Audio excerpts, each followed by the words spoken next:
Hi, Senator. This is Nick Ballasy from JTN News. I wanted to ask you what you thought about what some Republicans are saying concerning the Flynn case. Some Republicans are saying that President Obama was directly involved in what happened with Michael Flynn and was aware of all the details all along the way.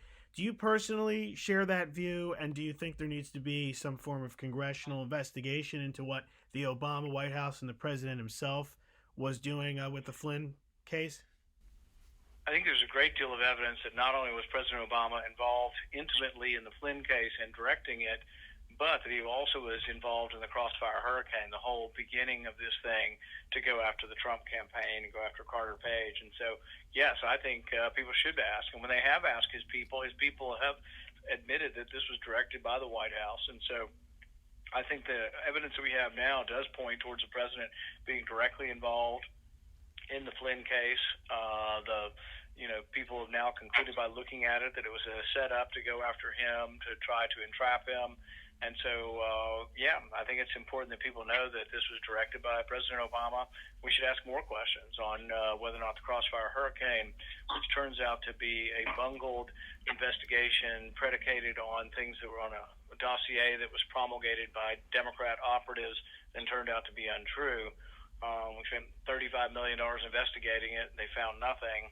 And the question is whether or not this was all set up by Obama operatives without question. How much did Obama know? Somebody ought to ask that question.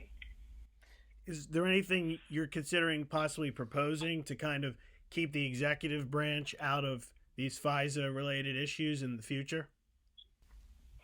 Well, the only way to fix FISA is to take Americans out of it. It's a secret court. It's not really, doesn't have a constitutional standard. It has a less than constitutional standard.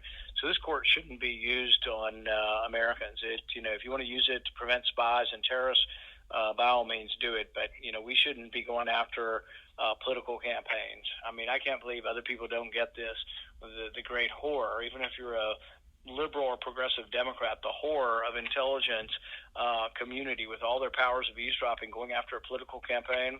What if this were done to the NAACP? Oh, that's right. Hoover did to the NAACP back in the 60s. That was one of the problems. They did it to Vietnam protesters. So this can go both ways. It can be Democrats doing it to Republicans. It can be Republicans doing it to Democrats.